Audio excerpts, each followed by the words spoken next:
Voilà, beaucoup de réactions évidemment à noter depuis ce week-end, hein. La France a vivement réagi, condamnant la tentative de prise de pouvoir par la force. Paris qui appelle à la libération immédiate et sans condition du président Alpha Condé.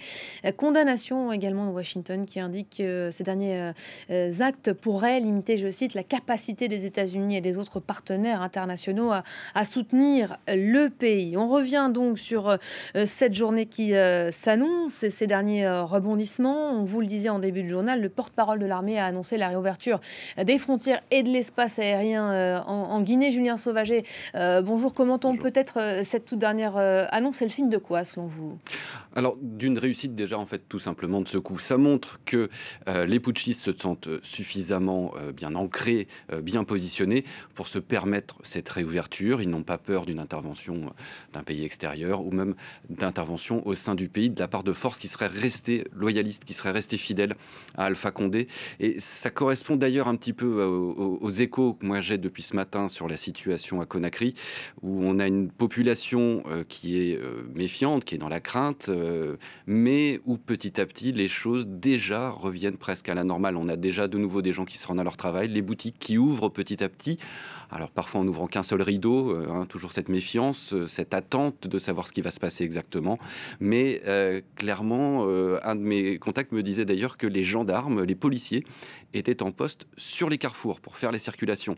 Ils n'étaient pas du tout sur une mobilisation de contre-coup ou de quoi que ce soit. Ça montre bien aujourd'hui, et cette réouverture rapide des frontières terrestres et aériennes montre que ces putschistes sont assez sereins sur la réussite de leur coup et qu'il n'y a pas clairement de force donc loyaliste à Alpha Condé qui voudrait essayer de le contrer. Alors sur le plan politique, on va voir comment ça va se passer. On va être fixé finalement assez vite. Il y a cette convocation, on va l'appeler comme ça, à 13 heures heure française, des ministres sortants, des présidents des institutions à Conakry. On imagine qu'un tri peut-être va être fait.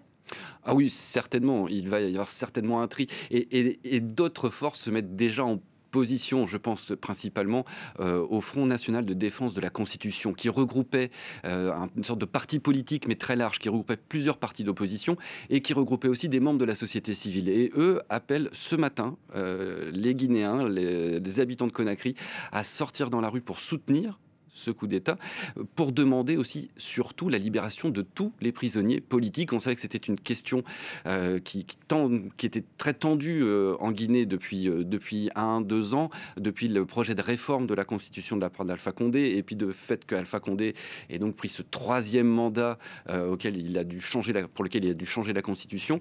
Et depuis, on avait régulièrement des opposants qui étaient arrêtés, qui étaient emprisonnés. Donc là, on voit déjà que l'opposition, elle, est en train de se positionner pour obtenir la libération de ses opposants, pour prendre le dialogue avec ces putschistes. Et évidemment, ils vont très certainement essayer de prendre position dans un futur gouvernement.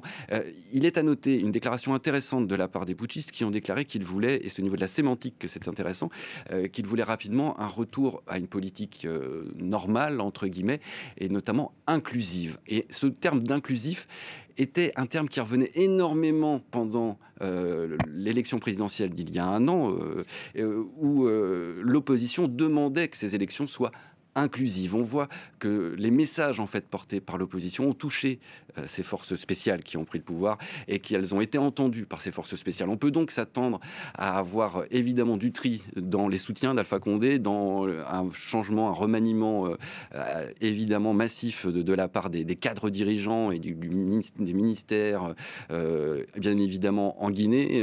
Ceux qui ont soutenu Alpha Condé ont peu de chances de réussir à se maintenir au pouvoir, même s'il semble en tout cas dans un premier temps que ces putschistes sont plutôt dans une démarche assez calme, sereine dans la manière de faire les choses, et qu'ils prennent certainement exemple d'ailleurs sur les derniers nombreux coups d'État qu'on a pu voir dans la sous-région depuis un an. Merci beaucoup, Julien, pour le décryptage. Évidemment, on ne manquera pas de vous faire vivre en direct ce prochain rendez-vous. Je le disais.